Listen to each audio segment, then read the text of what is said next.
The Chiefs cornerback room is now in flux with the loss of L'Jarius Sneed. There's a lot of question marks surrounding where is Trent McDuffie going to play? Is Joshua Williams, Jalen Watson going to be that guy on the outside? Is Najee Johnson going to come in and play a role? How is the slot going to shake out? There's a lot to talk about, but I finally got my hands on some tape of Kamal Hadden, the player that they drafted on day 3 out of Tennessee, a physical, big cornerback that I think archetypes very well for this Chiefs defense. He's got a little bit of that dog in him that you want to see from a cornerback position. So we are going to dig into his tape today and talk about why I think he could be a dark horse to maybe start playing more and more as the season goes along with a strong showing at camp. This is RGR Football. Welcome in, everybody. If you're new to the channel, hit that sub button right now and then allow me, senior film analyst here, Daniel Harms, to earn a like from you with this breakdown of Kamal Hadden. Like I said, he is big. He's 6'1". He has nearly 31-inch arms. He's almost 200 pounds. So he's, like I said, he's got the NFL size, the length that the Chiefs like to have, and he's physical. That is what exactly the Chiefs want to be able to bring to this defensive really mentality. And when you look at what L'Jarius Sneed was to this defense,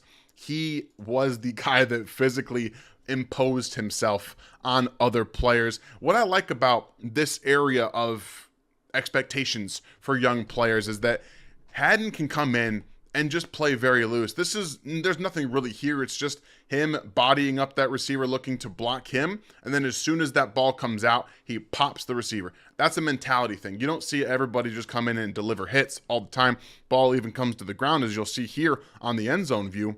But just let him know you're there, right? Let that guy know that, I'm here all day. That's the kind of mentality that I really like from Hadden and what he displays on an every single down basis. Now, obviously, he was not able to go through the pre-draft process as you'd like to see him because of a shoulder injury from last season against Alabama. So we have limited tape on him, but we've got multiple games now that I've been able to watch of his that show exactly the kind of player that he is. And when he is lined up as in that press style man, physical aspected defense, like he was able to play at Tennessee, we see it translate. So throwing off the timing is one of the big areas that L'Jarius Sneed and honestly the physical corners on the outside in Kansas City want to do. They want to throw off that timing of the receiver. So right here, he's inside leveraged against the outside receiver. And what that typically means is you're going to open to the sideline right here, which is man coverage. But what I really like about this is his hand usage. And we see it with offensive linemen a lot when you're trying to get your hands on that player, or whether it's a pass rusher or in the run game, the locating and relocating your hands is very important. So you're going to see here, he's going to initially extend with both hands, and then he's going to exchange, right? What that means is, again, you'll see right here where he extends first, and then he's going to let go with his left hand, right? So the receiver's looking to throw hands off of him to bat down any of his hands. So he's going to maintain that contact with his right hand and then lead him through to the outside. You want to use the sideline as your friend, as another extra defender, as they say. So he does a nice job here of pushing him outside. That ball goes way behind him. This looks to be like it was supposed to be a back shoulder throw almost, but when you throw off that timing, you exchange hands and you replicate physical nature through the stem there. It throws everything off. That's what he's going to bring, and that's why I love his fit with Dave Merritt and Steve Spagnuolo. When you're needing a little bit more development as a playmaker and what your eyes are telling you, sometimes landing in this kind of defense is a perfect situation for him. And we're talking about eyes because as a cornerback, especially one that's going to play in man, play in zone, when you're in that zone defense, you have to be able to do two things at once with your eyes. Be able to see kind of out of the corner of your eye how the receiver is responding and how the quarterback is looking. So you'll see right here with Hadden on the outside, he's going to keep his eyes in the backfield and kind of be a little bit too hesitant to get into his drop, right? And when that happens, he knows he's got help over the top, so he can be a little bit more lenient about where he is going to start his transition, right? He's not the most fluid mover when it comes to flipping his hips and running, but what he can do is plays like right here where he knows this is a cover 4 shell, right? You've got two safeties deep, or at very least it's cover two, right? So if he's playing underneath, there's no other threats coming into the flat, he can be a little bit more lenient with where he's going to turn, flip his hips with this receiver coming out here. You're going to see again, Hadden, not Hayden, is going to wait. He's going to read that play out. See if that running back is coming to the flat. Then he's going to turn a run. And then this is another area where he's very good, is playing the catch point, something that the Chiefs very much value when it comes to their cornerbacks.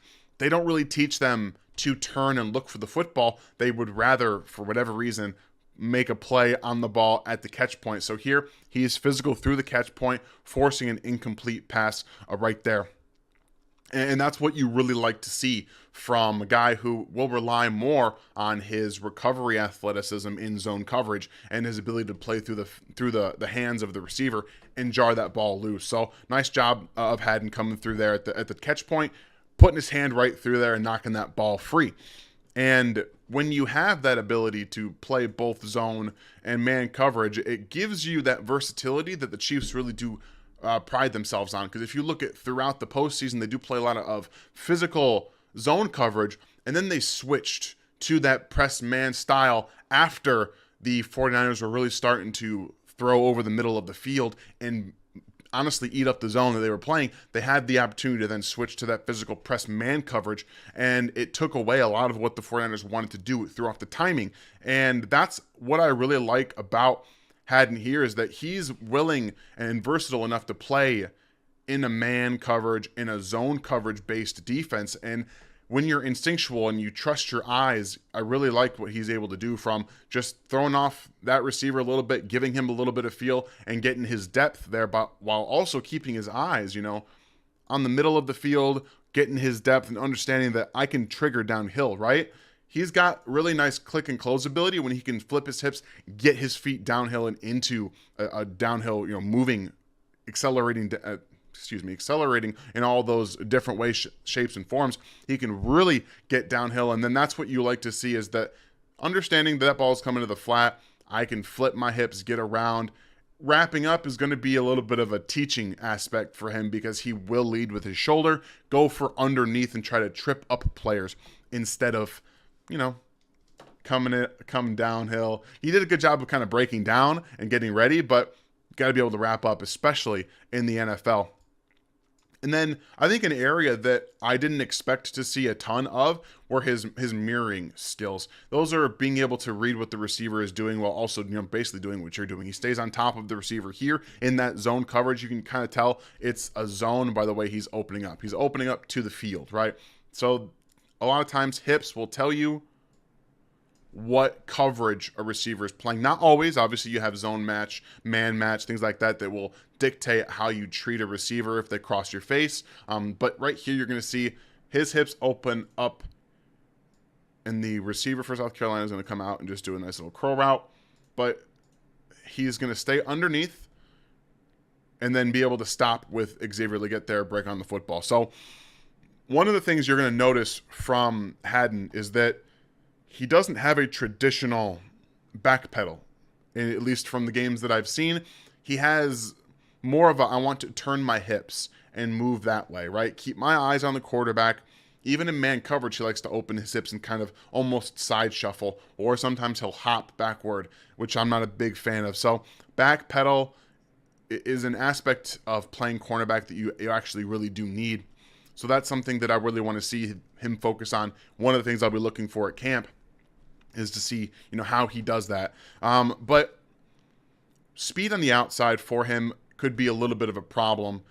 He has a tendency to, like we've seen with his backpedaling already, is that he's not I'm going to get in my back pedal and then I'm going to be able to flip my hips and run. He can't really turn and run as quickly as you'd like him to, especially getting downfield. Like right here, he just kind of panics, and that will tend to lead to more of a grabby aspect. And when players are getting close to him and he's trying to feel where they're going to go upfield, like you see right here in this entire wavy line that he's going to make down the field as he's trying to mirror with this receiver.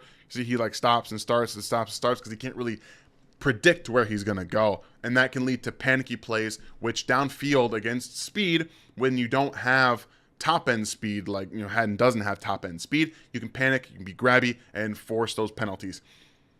I'm going to be okay with that. As you guys well know, if you follow the channel for a while, I can live with penalties. Like L'Jarius Sneed had tons of penalties last year, but he was able to make his play on the field count. And that's a big deal for me. So we're going to talk more about some of the areas that he needs to improve upon. We've talked a little bit about his his eyes, and translating that to staying with your receiver. We've talked about his ability to not turn and run all the time, doesn't have that top speed you're looking for, but he's also got a tendency to open his hips prematurely, which will give receivers, especially route runners in the NFL, an upper hand. You're going to see him open his hips to the sideline there, running that man style of man style coverage that he wants to run. He's expecting that receiver to get up and by him, expecting him to go here. But instead, if you've got these quicker route runners, for a guy who doesn't necessarily flip his hips and run as well as some of the other corners, you can really take advantage of that. Now, right there, that's not a bad job of really breaking down and flipping his hips and running, but you do see that this isn't necessarily the best receiver in the entire world. In the NFL, receivers get a lot better. So he's going to be tasked with understanding when it's okay to open your hips, when they start to get really close, because receivers are going to attack your feet. They're going to expose that, and they're going to really break you off open over the middle of the field. So when you have some tendencies to open up a little bit, really give away your plan to a wide receiver, it can be used against you at a cost. So that click and close ability that we talked about a little bit earlier, this is a really nice pursuit angle away from the football, right? So he's on this opposite side, and he just triggers downhill immediately when that player goes with him. And now this is a really good tackle from the linebacker underneath. But what I like about it, again, we're just talking strictly about the pursuit angle and the way he's able to click and close downhill. He's not afraid to come down and hit people, as we've kind of seen already, but watching plays unfold, I think he's very smart about understanding where everybody else is. So he knows right in this place, in this area, you've got 4 receivers now on this side of the field, and the only other player is coming to that side as well. So he's going to go ahead and click downhill, really take a nice pursuit angle and get behind. Because, right, we've talked a little bit about that tackle from underneath, right? So he is making sure that he's backing up that player with a much better pursuit angle, because he's coming here. If he misses, guess what? There's nobody else there. So Hadden is doing a nice job of following up, but you see that speed showing off there as he's closing on that space. So just a little showcase of how quick he can be. And I believe he's a true playmaker, a guy who recognizes plays as they unfold. And when you have that ability that with his eyes, I think he's very good in zone coverage when he's off, to be able to see plays unfold and triggering downhill. We talked a little bit about that already. He becomes very versatile, and that's really what the Chiefs like, right? They love their versatile chess pieces, and this was a very nice job of coming downhill, setting his feet underneath him, and actually going low but tackling, right? Getting those feet, getting to the ankles and wrapping up and tackling. Not a bad job. You want to prevent most of the time from going to your knees completely to tackle. You want to be able to come through and tackle properly. And in the NFL, this is most likely going to be a broken tackle.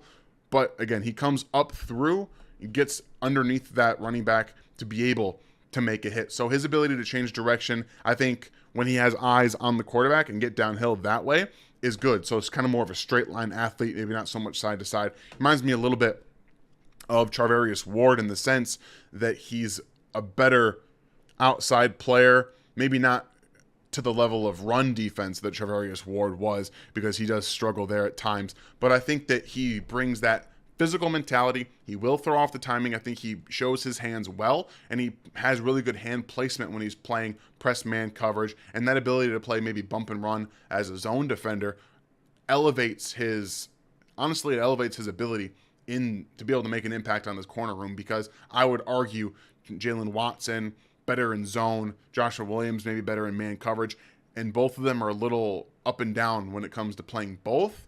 So maybe he can come in, have a really good camp. We'll see how Najee Johnson plays, but I think that he's got a pretty good shot to make this roster based on the talent that he has. There's going to be some things that have to go right in his way as well. But Kamal Hadden is going to be a very interesting player to watch in this camp, I guess, cornerback room situation, quarterback room battle. So I hope you guys enjoyed getting to see him finally. I'm glad I was able to finally get some tape on him to give you guys a review, because it's been a little while and I wanted to make sure that we had enough eyes on all the players that we have tape of that the Chiefs drafted. And I do think that he can be an impact player with Trent McDuffie, with Chamari Connor, and in conjunction with both Josh Williams and Jalen Watson. And we'll see how, like I said, Nazeeh Johnson is going to play.